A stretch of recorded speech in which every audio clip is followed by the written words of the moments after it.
But the interview didn't get off to a smooth start. I noticed that all of your businesses involve a lot of components, a lot of parts. Do the tariffs and the trade wars affect any of this? Tariffs always affect things a little bit. Wondering what your thought is on the ban on foreign students, the proposal. I mean, you were one of those kids, right? Yeah, I think we want to stick to, the subject of the day, which is like spaceships, as opposed to, presidential policy. Oh, okay. Yeah. I was told anything's good, but... No. I gotta say, for a political party that has predicated so much of its identity on how tough and alpha they are, they sure do turn into little puddles of tears the second they leave the protective warmth of their safe space.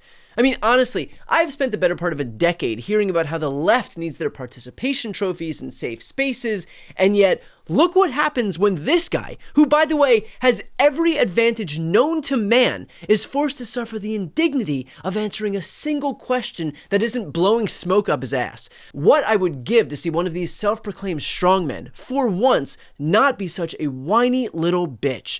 You'll notice too how the moment Elon clams up is when he's forced to recognize his own hypocrisy. He gets to benefit as a foreigner coming into the United States to learn, to grow his businesses, to get rich off the backs of American workers and American consumers, but is complicit in an administration preventing anybody else from doing the same.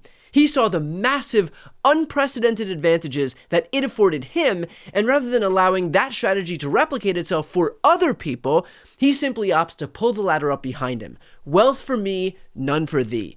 In fact, the greatest irony of Musk's Doge efforts is that while he rails against all of this purported waste, fraud, and abuse and handouts from the federal government, it's worth noting that his own companies benefited from a staggering $38 billion in government funding. $38 billion. And yet, what did he do when he was given carte blanche with the federal government? He gutted USAID, which gives clean drinking water to the impoverished and delivers HIV prevention services. He gutted the Consumer Financial Protection Bureau, which ensures that Americans have recourse if they are defrauded by predatory banking institutions. He gutted the Department of Labor, which fields workplace safety violation complaints. In other words, he gets every advantage in the world thanks to our system of government, and yet, when he's in control, ensures that no one derives any benefit. Other than, of course, himself, to the tune of billions of dollars in additional contracts thanks to the Trump administration. If you're looking for a welfare queen, we've got the king of queens right here. And it's not just Elon. His entire political party exists to attack society's most vulnerable, stripping healthcare away from 13.7 million Americans, gutting $300 billion in food assistance. Look, my underlying political philosophy is this.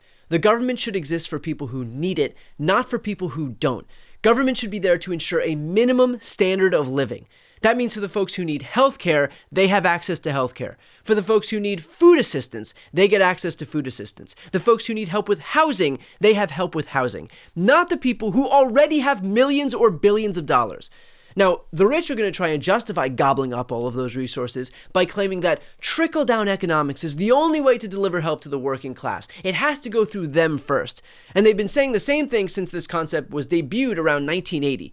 And yet, what do you think has happened to income inequality since 1980? In theory, if trickle-down economics was a thing that worked, it would have eliminated income inequality, right? After all, we've had nearly half a century of a tax code that overwhelmingly benefits the wealthiest Americans. And yet, this is what income inequality actually looks like.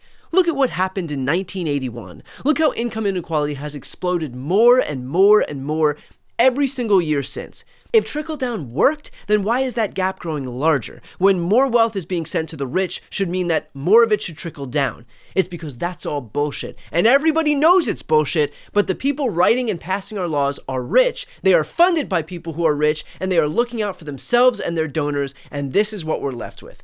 But never before has it been as egregious as what we're seeing right now. The Republican budget that the GOP is passing today would be the biggest transfer of wealth from the poor to the rich in U.S. history. So if you think, like me, that the government should be there to help the people who need it, not the people who already have everything, then you should oppose this bill with every fiber of your being. In fact, that's a point that Congressman Daniel Goldman echoed here in our latest interview. They don't think that our safety net programs are worthwhile. They think tax cuts for billionaires are far more important than making sure children can eat. That's where their priorities lie. That's what this reconciliation bill did.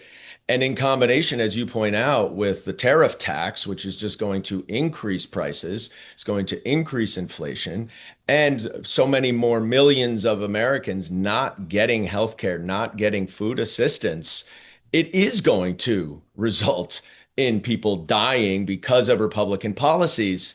And you see how much they care from Joni Ernst, which is not at all. Right. Because we're all going to die. So who cares if you die sooner rather than later? You aren't worthy of being in this country and seeking the American dream. And that, in combination with this immigration policy, which is basically just a xenophobic attack on foreigners, that's who the Republican Party is today. It is people who no longer believe that the American dream exists, no longer believe that we are a country of immigrants where people come for freedom, for liberty, to pursue the American dream. That's not what they're looking for. They are just looking to give the haves even more and to try to go back to the 1950s in where the world of white supremacy. So look, as far as Elon is concerned, I understand that he doesn't want to answer any questions that aren't fawning. I get that when you have that much money, you don't usually have to face any dissent because you are surrounded by sycophants and yes men.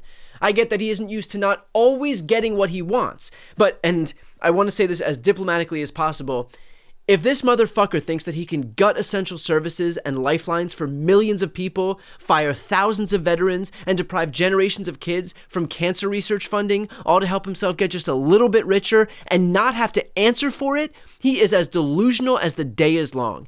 And frankly, I don't know if it's the alleged ketamine or if he's that deluded all on his own, but fuck that guy for thinking that he's somehow immune to accountability.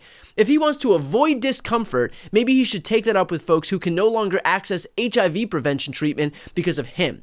Maybe he should take that up with folks who will be defrauded by banks with no recourse because of him. Maybe he should take that up with the thousands of vets and government workers who are now unemployed because of him.